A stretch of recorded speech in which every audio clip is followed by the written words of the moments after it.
You are live in the CNN newsroom. I'm Jim Acosta in Washington. The constitutional right to an abortion is history. Americans across the country are taking to the streets as the Supreme Court's decision to overturn Roe v. Wade leaves states free to ban abortions. Emotions are running very high in Cedar Rapids, Iowa. Video shows a truck appearing to push through a group of protesters, injuring one person.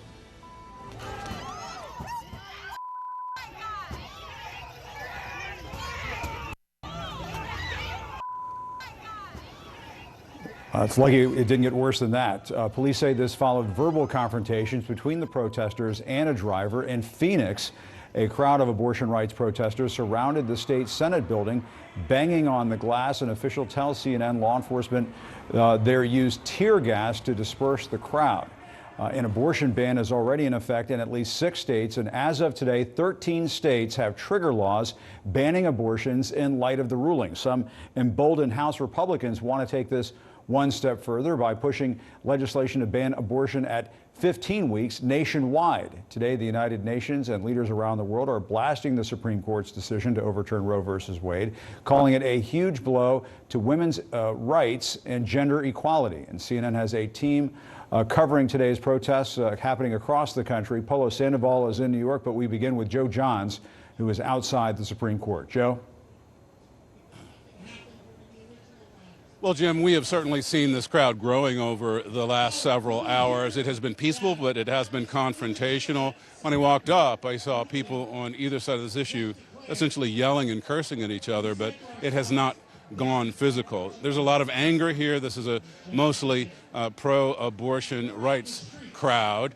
And one of the things that I think is very interesting is they're going through the names of the individual conservative justices, and more than once singling out Justice Clarence Thomas, because, of course, in that ruling yesterday, he talked about his feeling that the court should revisit substantive due process rights. So it's the bundle of rights that includes things like gay marriage and contraceptive rights.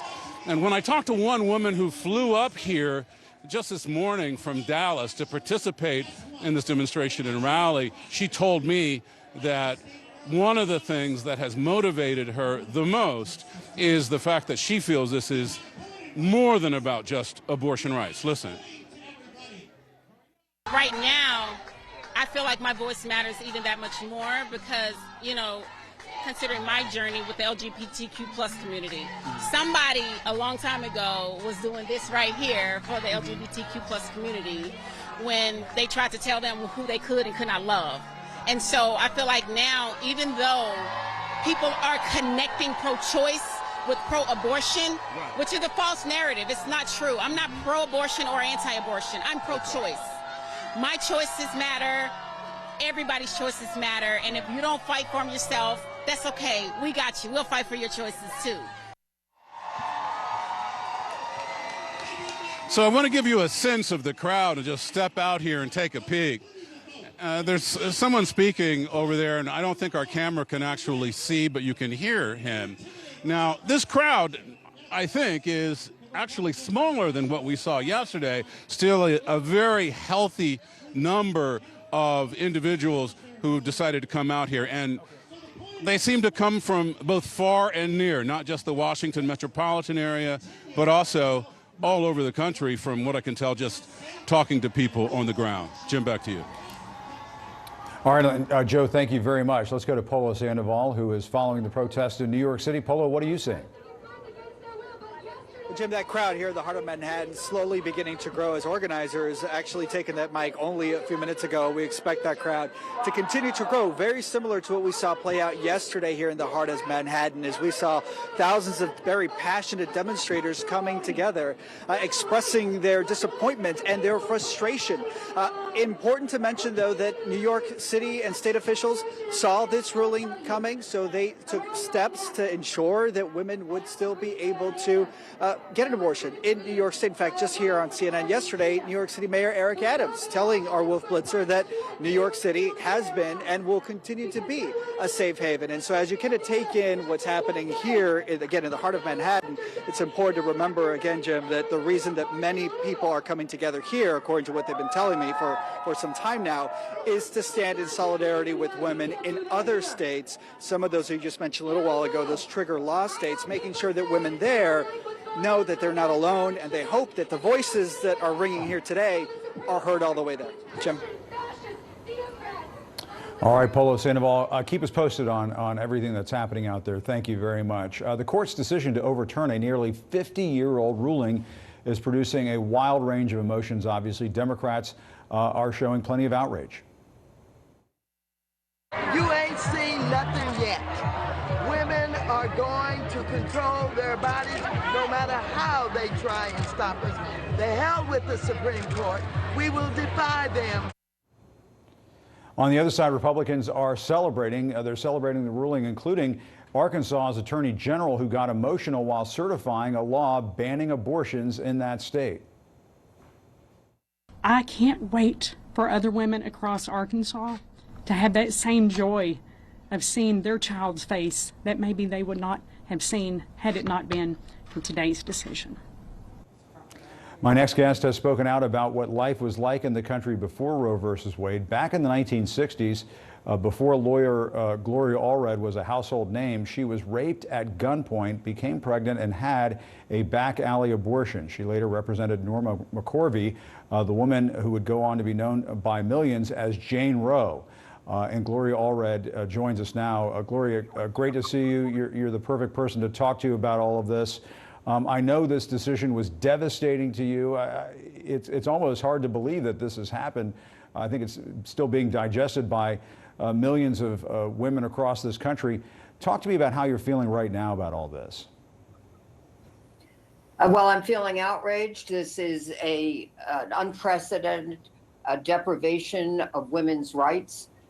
It is not only dangerous, it is a decision that is going to have an impact on every woman and girl in this country, because it is going to lead to a slippery slope beyond the fact that women are not only deprived of legal and safe abortions and must either travel to a haven state or a sanctuary state like California, where I am, or New York, where I will be in a couple of days. But beyond that, many women don't have the ability to travel. They won't have the funds to travel. So they will be forced into mandatory motherhood.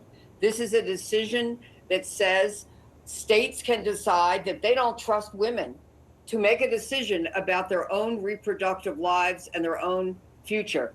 That some, frankly, mostly men legislators in states will be able to make that decision for a woman that will affect that woman emotionally, physically, financially, in her educational plans, in her plans for a business, in her plans for a professional opportunity in the future, in her relationships, in every aspect of her life. It is terrifying. It is life-changing. And it is wrong that some stranger, some elected official in some state can make that decision for a woman or a girl that they've never met, that they will never know. And in their dissent, Justices Breyer, Kagan, and Sotomayor wrote, from the very moment of fertilization, a woman has no rights to speak of. A state can force her to bring a pregnancy to term, even at the steepest personal and familial costs. And now we're seeing this video of a truck that drove through a protest, injuring one person in Cedar Rapids, Arizona. Last night, we saw protesters being tear gassed. For those who can't remember, explain what it was like, Gloria, if you could, what it was like before Roe versus Wade, when women didn't have access to safe and legal abortions. What it was like for me when I came back to California, and I was just a teacher at the time, public school teacher, and I was a single parent with a young child. And became pregnant, as you say, as a result of having been raped at gunpoint in Mexico when I was on a vacation. And I found out that abortion was a crime. in the late 60s in California, which meant that I couldn't get a legal and safe abortion. So that meant I had to get a back alley abortion, which meant that I had to pay a stranger to provide it who was not a doctor or a nurse, not a licensed healthcare provider. And that had to be done in another place, in somebody else's apartment, in a bathtub where I was left in a pool of my own blood, hemorrhaging and almost dying, and ultimately had to be taken by ambulance to a hospital in Los Angeles where they weren't taking women in to do abortions. But if you were hemorrhaging and dying from an illegal abortion, then they could try to save your life, which is what happened to me. It was a very frightening experience. I remember a police officer coming, wanting to know who performed the abortion. I was terrified because I didn't know if I had committed a crime, and I didn't know that even if I didn't, if I told him who it was, first of all, I wasn't sure that that would be the real name of the person, but what that person might do to me if I revealed his name. So it was terrifying. Again, a nurse in the hospital who was anti-choice said to me, "I hope you learned a lesson by doing this." And I learned, yes, a lesson, but that is not the one she wanted me to learn. It was that abortion must be safe, it must be legal, it must be affordable, and it must be available. That is gone today with Roe v. Wade in certain states. And by the way, the anti-choice compulsory pregnancy people are not finished with women's bodies and trying to control our bodies. Many of them want to outlaw contraception. They want to perhaps even, some of them, make it a crime for a woman to have an abortion, even though they say they don't want to do that. There are efforts by anti-choice people to do that. And of course, the slippery slope of trying to eliminate the right to privacy is happening too, because look at what Justice Thomas said that he might like to do in the future. Right, and I was going to say, you know, and now Republicans, including former Vice President Mike Pence, who obviously is thinking about running for president in 2024, are talking about a national ban on abortion. So they're not even talking about stopping here with overturning Roe versus Wade. They're talking about a nationwide ban on abortion, even in states where it is still legal and available. This is not a conservative decision. This is an extremist decision. And it's right that everyone who is out there on the streets in front of the Supreme Court in Los Angeles, where I spoke to a rally in downtown Los Angeles yesterday, in cities across the nation, we must make our voices heard, because we all have a stake in this, especially poor women and young women and rural women and women of color. But all of us who care about our sisters and our daughters and our mothers and our aunts, this is completely unacceptable. And what we can do, and everyone's asking me, Gloria, what can we do? Is you must vote as though your life depends on it, because it does. You must go and vote in your state and vote out the anti-choice compulsory pregnancy legislators who want to wrap their ideology and their message in some kind of nonsense. There is no rationalization or justification for trying to control women. You must vote them out of the office. You must vote in pro-choice people. You must do that. And you must consider running for office yourself if you are pro-choice, because we must protect women's rights. And if we don't protect them, I can assure you, elected officials won't do it unless we make our voices heard, unless we contribute money to candidates that we want to support and support Planned Parenthood and get out there and make this happen. You have the power. And if you're men who care about women, you care about your daughters and their futures, you must go to the streets and you must make this happen, and you must make sure that everybody votes like you never did before. All right, Gloria Allred, I think there are a lot of people out there who share your passion, and I think we're going to see that coming up in these midterm elections later on this year. Gloria Allred, thank you very much for your time, and thank you, for, as always, for sharing your personal story on this. We appreciate it. Thank you, Jim. Thank you. And coming up, we'll talk to the leader of a group representing Democrats who actually applaud this decision by the Supreme Court. Plus, a month after the mass shooting at a school in Uvalde, Texas, President Biden puts his signature on the most significant gun safety legislation in 30 years after getting bipartisan support. What does it call for?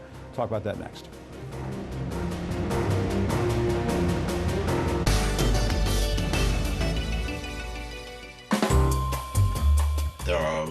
chronographs around, but it's difficult to make one that stands out. But the Portugueser does. In the late 30s, which was a tough time for the Swiss watch industry, with war brewing in Europe, a Portuguese retailer approached IWC in search of a men's wristwatch with a high degree of accuracy. By the early 40s, in the midst of the Second World War, IWC delivered, and the Portugueser was born. One distinctive feature of the watch was its size, 43 millimeters in diameter, because inside, and this is how IWC answered the retailer's request, was a highly accurate pocket watch movement. Not many Portuguesers were produced from the end of the war until 1993, when the brand launched a new model to celebrate its 125th anniversary. All new Inside Africa. Go inside the inventive minds, evolving places, and creative trends of the Africa you need to know now. Ugandan tech pioneers create new ways of learning. We envision a world where all children have equitable access to high-quality education. Inside Africa on CNN, in association with Zenith Bank.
Our mission here at CNN and journalists, the news comes first. That's when your heart beats a little bit faster. More breaking news that we are following right now. You really work as hard as you can getting the facts. We're learning more about an alleged plot. It is critically important. To our viewers in the United States and around the world, welcome to the Situation Room. We have breaking news. So many questions about what is the federal government doing. Do you get the anger that is out here? How concerned are you about the front line? You don't believe that there's a racial divide here? Looking back, as president, did you tell the story of race in America enough, do you think? All the places I've been and all the things I've seen, all the people I've talked to, I carry with me. They're part of what I do right here, holding the powerful accountable, keeping them honest. AC 360, Tuesday through Saturday only on CNN. The world's biggest business stories in one place. Expert analysis from every corner of the globe. Marketplace, Africa, Asia, Europe, and Middle East. With CNNBusiness.com. Once-in-a-generation opportunity. Technology, innovation, business. What this means to women is such an insult. It's a slap in the face to women about using their own judgment to make their own decisions about their reproductive freedom. Reproductive freedom is on the ballot in November. We cannot allow them to take charge so that they can institute their goal, which is to criminalize reproductive freedom.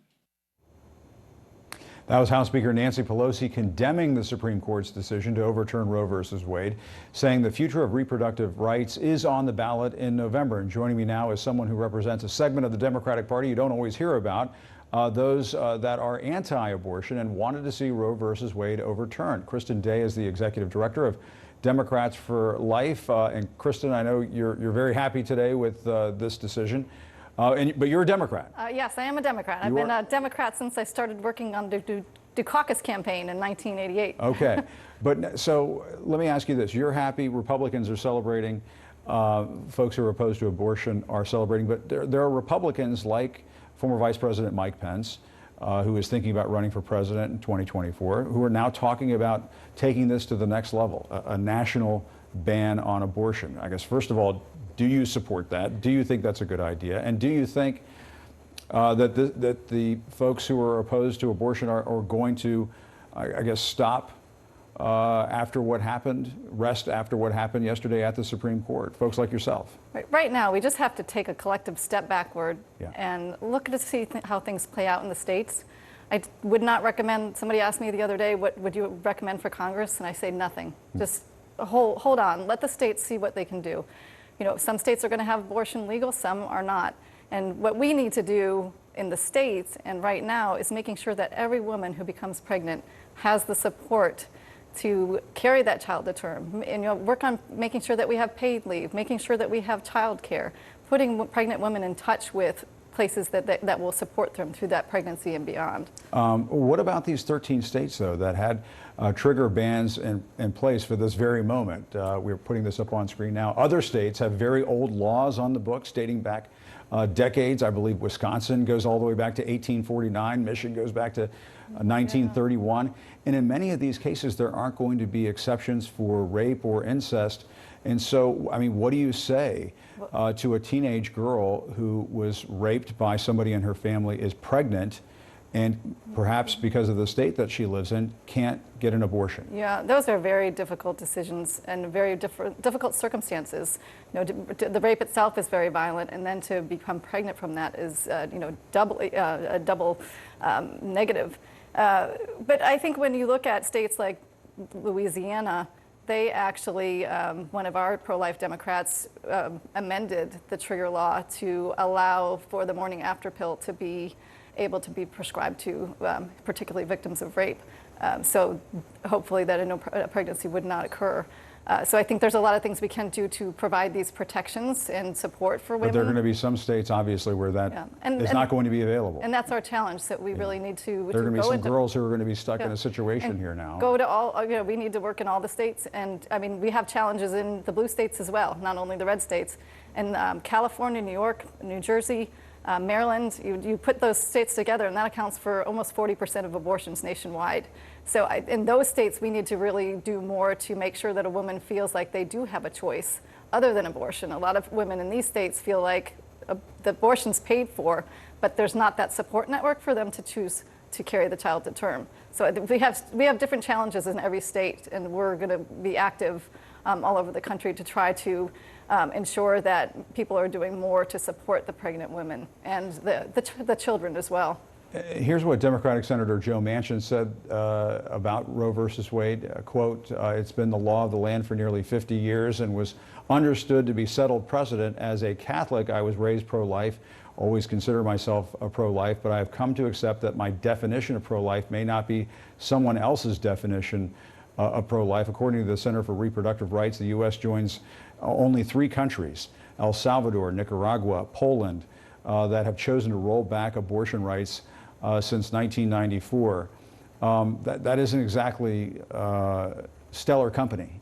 No, but when you look around the world, when you look at Europe, most of Europe has abortion bans after 12 weeks, 13 weeks. So, you know, the U.S. has been out of line with the majority of the world up until now. I think, you know, we need to work in California to roll back the, you know, abortion up to 9 months and trying to provide protections and support for women to carry the children to term. You know, we would like to see a world where no woman thinks abortion is the best and only option for her, and that's what we're working for within our party, and also reaching across the aisle and trying to get people to work with us. In my home state of Virginia, I know they're talking about a 15-week ban there. But I think we will push for a package of support that goes along with that. If there's going to be a 15-week ban in Virginia, we really need to make sure that there is a network of support for women so they don't have to walk that road alone. Pregnancy centers do incredible work. They are often demonized because they have a lot of them have a religious aspect to them. But if you go and visit one, I would urge you, I can take you to one or two. And you let see me- that they have diapers and clothing up until, they support women, Well, diapers and clothing might not cut it. That. No, but job training, Yeah. they put housing, they have housing options. So There are enough of these centers for all of these we need, young women who are going to be in this position. Yeah, fortunately, they've been growing by leaps and bounds, the number of these centers that are doubling and tripling over the last decade. And you talk about 15-week abortion restrictions. Let me ask you this. If a young lady does not even realize that she's pregnant until after 15 weeks, then, I mean, what is the use of that at that point? Yeah, and that's where the education, we always talk about we need to do more to educate women and men about the reproductive process. And it's a pretty amazing process when you learn all about it. I learned later in life, I had trouble getting pregnant, so I really researched what the process is. And I think the more education we can give young women, and the more we let them know, the pregnancy process, the earlier they can find out if they are pregnant. I want to talk about some data from the CDC. It shows that 6 in 10 women who have abortions are already mothers. Half of them have 2 or more children. One of the main reasons is they just want to be a better parent to the kids that they already have. Why can't they have that right? In some states, they can, and in over half the states, abortion is still legal. But again, most women who seek abortion do so because of pressure or income, and our position is just because you're poor doesn't mean that you shouldn't be allowed to be a parent. There has to be some equity for poor women, and we talk about the income inequality, and most of the women who seek abortion are poor. So how can we support them and allow them to have the same opportunities as their wealthy counterparts to become parents? And I think that's where we're focusing on, and that's the majority of cases. And you're a Democrat who is opposed to abortion. You're in favor of what happened yesterday. Let me ask you this. As a Democrat, is this decision actually going to energize the folks in your party, the vast majority of the folks in your party who don't agree with you?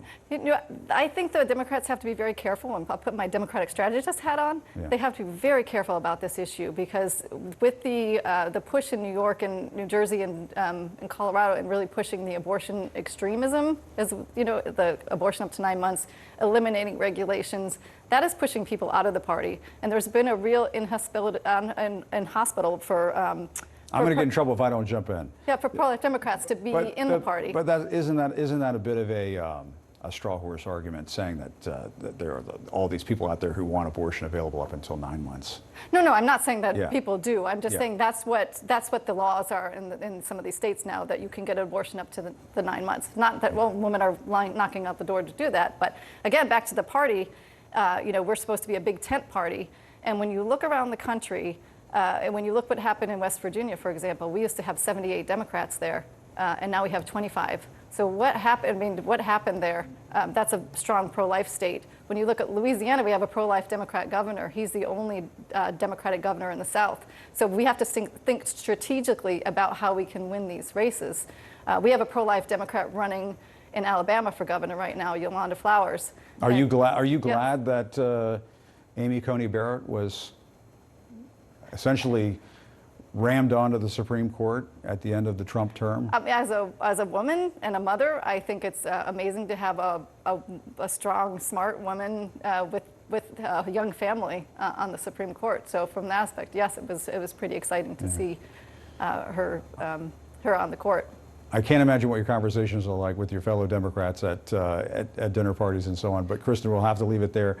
Kristen Day, thanks very much for your time. Sure, We appreciate it. Thank you so much. All right, coming up, a new fallout over revelations that a half dozen Republican lawmakers requested presidential pardons following the insurrection. Sunday on CNN. In a year full of challenges, let's salute those going the extra mile, using their platforms for good. CNN Heroes Salutes, hosted by Aaron Burnett, Sunday.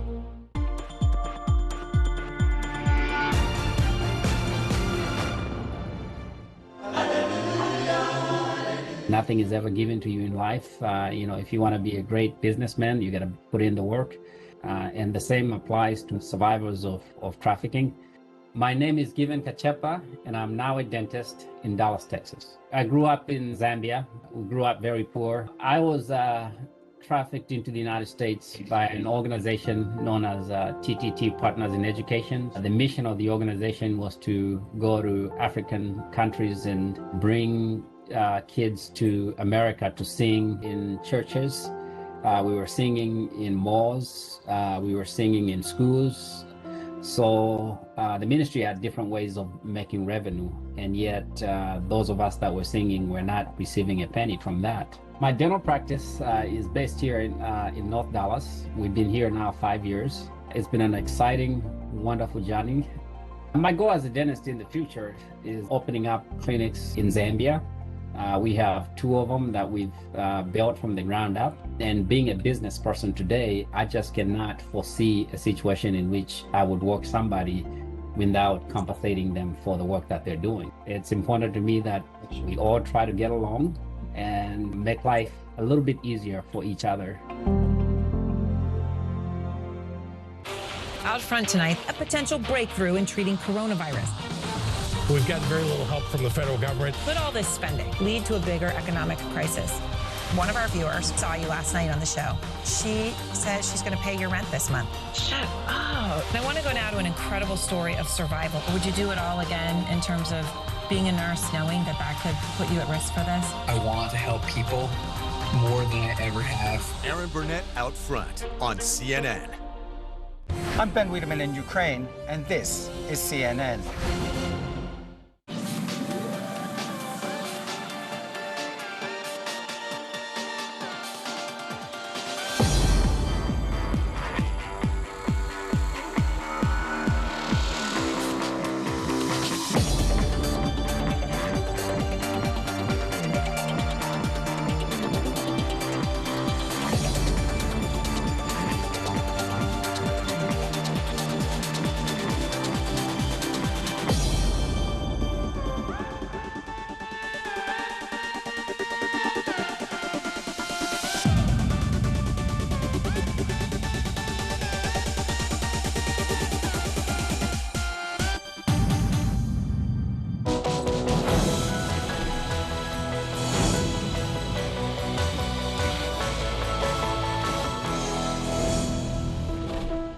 These troops, they are Russian. I've spoken to the commander. He said they are now in control. Over that way. It's a secret location. They're going to fire on Russian forces. There has been a ferocious battle here. There's unexploded grenades everywhere. We're being shown the powerful American guns, giving them an edge. You downplayed the US intelligence assessment. Do you now regret that? I'm in Kiev right now, and it is under attack, Mr. Lavrov, from Russian forces. I'm being told by our security that we need to get our flak jackets on. No matter where you are in this country, lives are being shattered. There are thousands streaming out. It is at least a chance to save their own lives. Matthew Chance, CNN. I'm Paula Hancock in Seoul. This is CNN.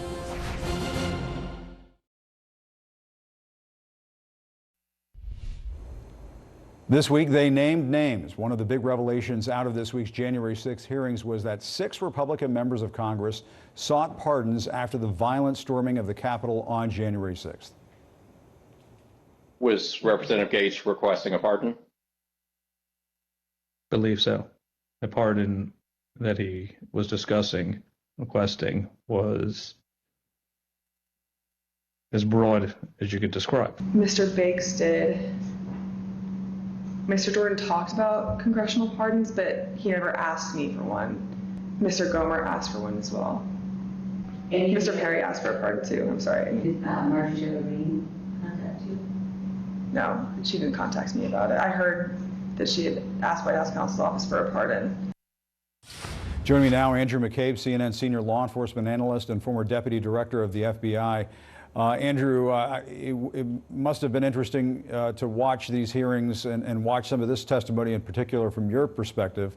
I wish I could have been there in the room as you were watching some of that testimony we just viewed a few moments ago to get your reaction. But let's talk about it now. The idea that all these lawmakers were asking for a pardon. I mean, what does that suggest to you?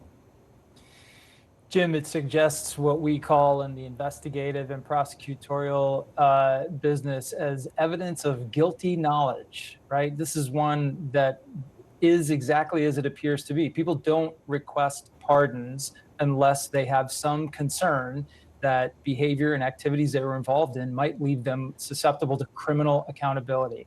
So the fact that we have a handful, 5, I guess, by my count, of sitting United States Congress people who thought that they might have been engaged in some criminal activity towards the end of the administration is a remarkable and depressing comment on the state of the end of that administration. And we heard stunning details about how Trump tried to get the Justice Department to seize voting machines after he lost the election. And when the Department of Justice said that that was not possible, he then turned to the Department of Homeland Security. The president yelled out to his secretary, "Get Ken Cuccinelli on the phone." And she did in very short order. Mr. Cuccinelli was on the phone. He was the number 2 at DHS at the time. I was on the speakerphone, and the president essentially said, "Ken, I'm sitting here with the acting attorney general. He just told me it's your job to seize machines, and you're not doing your job." And Mr. Cuccinelli responded. Mr. Rosa, did you ever tell the president that the Department of Homeland Security could seize voting machines? No, certainly not. I mean, how stunning is that? It's incredible, Jim, but honestly, for those of us who actually worked in this administration, were exposed to this early on, it's not surprising. From my own experience, even from the earliest days of the Trump administration, it was apparent to us early on that the White House would be reaching out to the Department of Justice regularly and pressuring DOJ to do things that were really for the purpose of protecting or advancing the White House. It didn't have anything to do with investigations and pursuing justice for the American citizens. When the White House wanted to cook up some justification for the Muslim ban, they called Attorney General Jeff Sessions, and he passed the requirement on to us. When Donald Trump needed someone to cook up a fraudulent reason for justifying the firing of Jim Comey, he reached out to Rod Rosenstein, and Rod Rosenstein did it. So I think what's important for people to remember, while the people in charge around January 6th at the Justice Department resisted this intense pressure, that was not the case in every instance of pressuring the Department of Justice across those 4 years. And how significant was that raid on the home of Jeffrey Clark, the person inside the Justice Department who Donald Trump wanted to install as the acting attorney general? I mean, you know, this doesn't sound good for Jeffrey Clark. It really doesn't, Jim. You know, you don't start your investigation by raiding the home of a former high-level DOJ official, right? So even just to get that search warrant, the agents and prosecutors investigating this case had to stand before a federal judge and convince that person that they had probable cause to believe that there's evidence of a crime inside Clark's house. That's obviously, they met that standard. They had the warrant. They went and did it. I'm sure there's been a lot of investigation of Mr. Clark leading up to that moment, and things are really in high gear now. It'll be interesting to see what happens going forward, not just with Jeff Clark, but with those around him, like John Eastman, like Ken Kuklowski, like the others who were involved in this obvious fraud to try to turn over the results of the election through the scheme of fake electors and pressuring states to do the wrong thing. Right. I mean, for folks out there who have been frustrated with the Attorney General, Merrick Garland, and wondering what he is up to, I mean, that in particular, that moment in particular, I think should be an indication that things are moving inside the Justice Department. Might not move to the conclusion that some people want, but there is an investigation happening.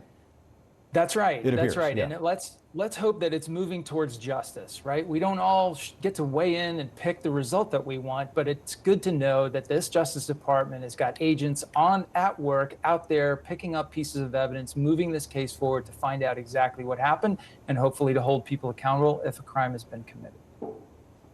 All right, Andrew McCabe, thank you very much. We'll keep watching those hearings, get your reaction to it. We appreciate it. Thanks for your time. Thanks, Jim.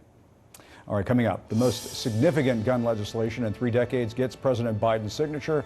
What it achieves next.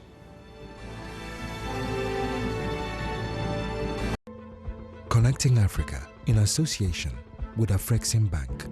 The part of the problem really, Eleni, is the fact that Africa, we import most of what we consume, especially food.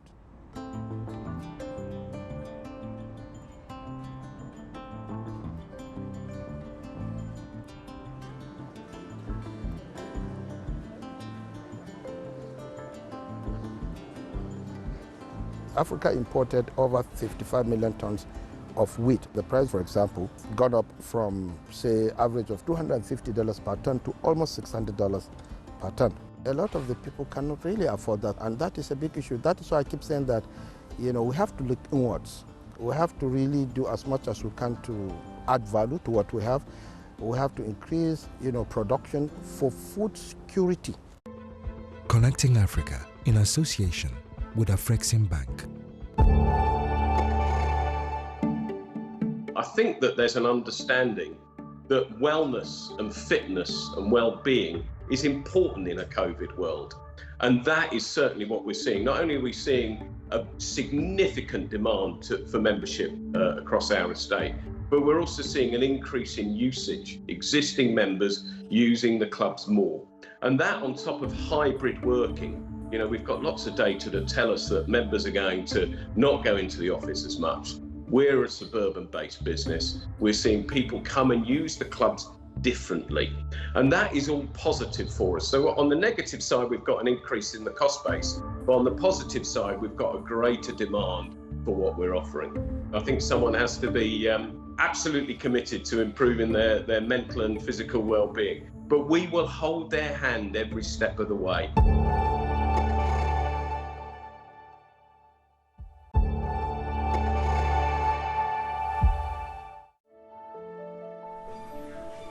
Regenerative gastronomy is meant to transform. It's meant to heal. It's more about getting to know the cycle of life. We directly connect the guest with the heart of nature. In my kitchen, it's very simple because we created a restaurant in the middle of a forest, and we don't have a menu. We choose and we select the best products from foraging, from agriculture, from our artisanal fishing.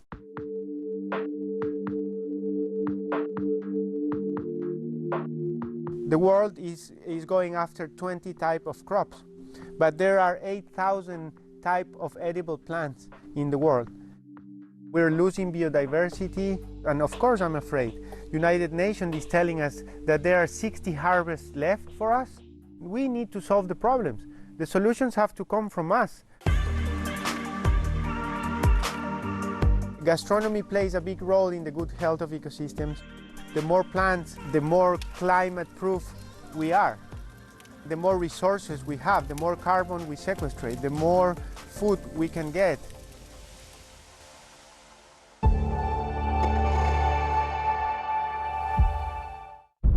We're here now at the home of one of the FSB team, and my name's Clarissa Ward. I work for CNN. Was it your team that poisoned Navalny? It's just been a chaotic scene here. People are so exhausted. Just gonna help her carry this bag. We were just in the hospital. It was shocking. Why do you think India has been hit so badly? Scores of Taliban fighters, and just behind us, the U.S. Embassy. Why does a small group of women asking for their right to be educated threaten you so much? Raise your hand if you love school. I'm the one who has to look them in the eye. Can I have your word? These people are depending on you. You can hear gunshots every couple minutes. Now they're pressing in. They want desperately to tell their story.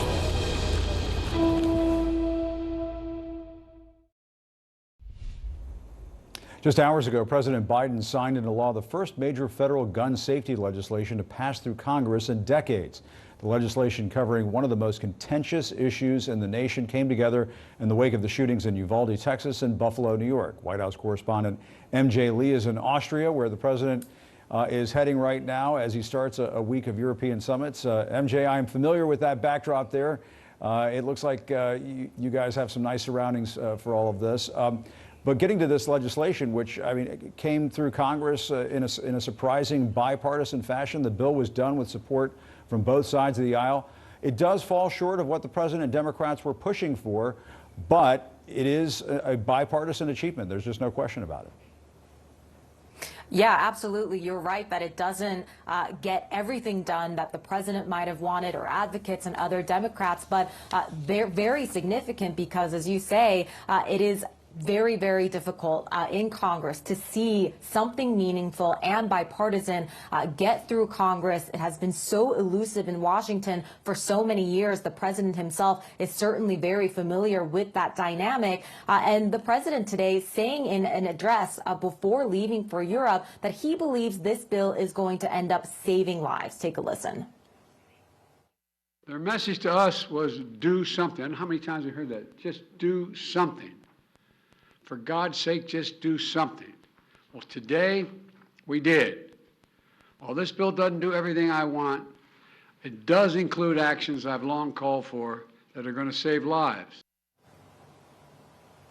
So while this bill may not have some of those things that Democrats and President Biden would have wanted to see, some of those big things like an assault weapons ban or a high-capacity magazine ban, raising the age of purchase to 21, let's just walk through some of the things that the bill does have. It has millions of dollars that can be spent on programs like crisis intervention, red flag programs. There's also the closing of the so-called boyfriend loophole. That's something that advocates have been talking about for years. There's also an enhancement of background checks for folks under 21 who are trying to buy guns. And as you said, very significant because of the Republican support that this bill ended up having. 15 senators and 14 House members from the Republican Party ultimately ended up supporting this bill. So again, in that sense alone, it is a very big accomplishment. And this came together, the push for this bill really happening after the Uvalde school shooting that took the lives of 19 children and 2 adults. And Jim, this time around, the president and the lawmakers who voted for this bill can finally say we did do something after this tragic event. Jim. All right, MJ Lee, thank you very much. Live from Austria, we appreciate it. Coming up, how some of the biggest companies in the country are vowing to stand by employees who need to seek an abortion.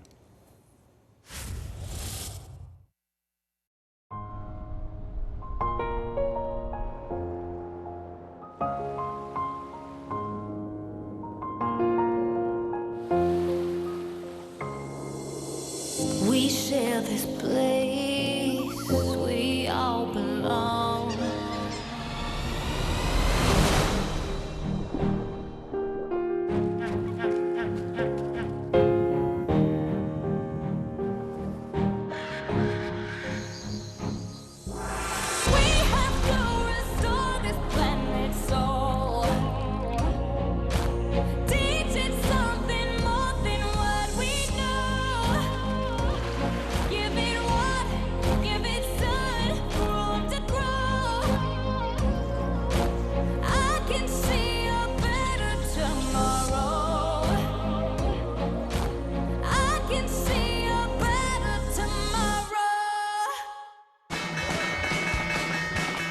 Business never sleeps. As the sun sets in Seoul and Shanghai, deals are signed in Dubai, and Europe is already in play. New York prepares to make its first move. I'm Julia Chatterley, journalist, global market analyst, and host of CNN's First Move. Join me in the financial capital of the world for a market-moving perspective on the news influencing global politics, culture, and finance. I'll speak to newsmakers, risk takers, and the ultimate game changers. Bold moves, big deals, winning trades. It's all right here. Make CNN your first move. First Move with Julia Chatterley. Weekdays on CNN.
African Voices Changemakers.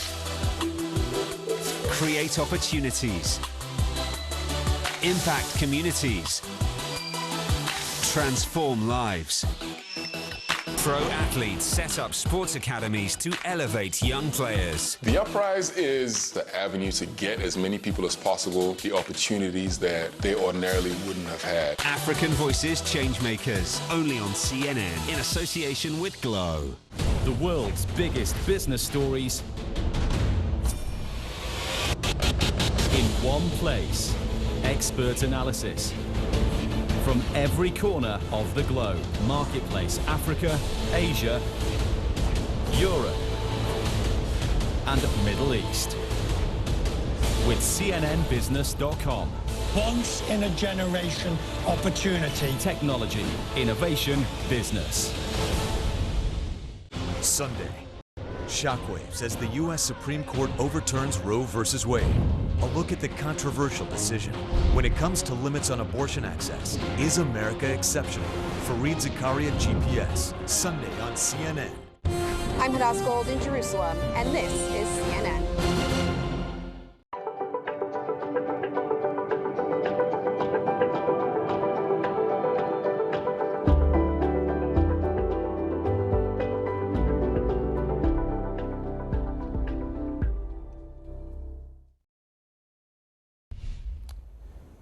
Norway is now under the highest terror alert after a mass shooting early this morning outside an Oslo gay bar. 2 people were killed, 8 others were taken to hospitals. The suspect is in custody charged with murder and terrorist acts. The shooting happened just hours before Oslo's annual Gay Pride Parade. The parade is now canceled, and Norway's Prime Minister calls the shooting deeply shocking. The Supreme Court decision striking down Roe v. Wade is reverberating across corporate America. Microsoft, J.P. Morgan Chase, and Warner Brothers Discovery, the parent company of CNN, are among the many corporations announcing that they will cover travel expenses for employees who live in states where they can't access safe and legal abortions. The ride-hailing service Lyft released this statement saying transportation should never be a barrier to access, and we will continue to stand up for the privacy and choice of our drivers, riders, and team members across the country. In a statement, Dick's Sporting Goods announced it will reimburse abortion travel expenses up to $4,000, adding, "We are making this decision so our teammates can access the same health care options regardless of where they live and choose what is best for them." When a New Hampshire man needed a life-saving transplant, he didn't expect his donor's mother would become one of his closest friends. CNN's Sanjay Gupta has more on their truly heartwarming bond in today's The Human Factor.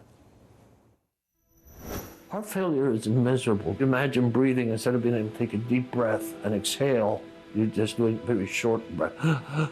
Hamid Madavi needed a heart transplant. So when I was laying in the hospital, I said, if I ever get out of here alive, I'm gonna make a commitment to give back. Hamid was one of the lucky ones, receiving an organ after being on the waiting list only a few months. When I say the heart chooses the person, the comparison of Hamid and Joey is amazing.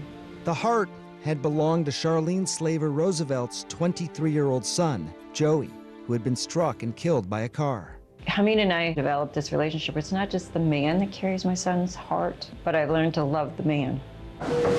Hamid has made good on his pledge to give back, regularly returning to the hospital to speak to others waiting for organs. And on this day, Charlene is at his side. Hamid being part of my wedding was just always the given. I wanted him to be there, walk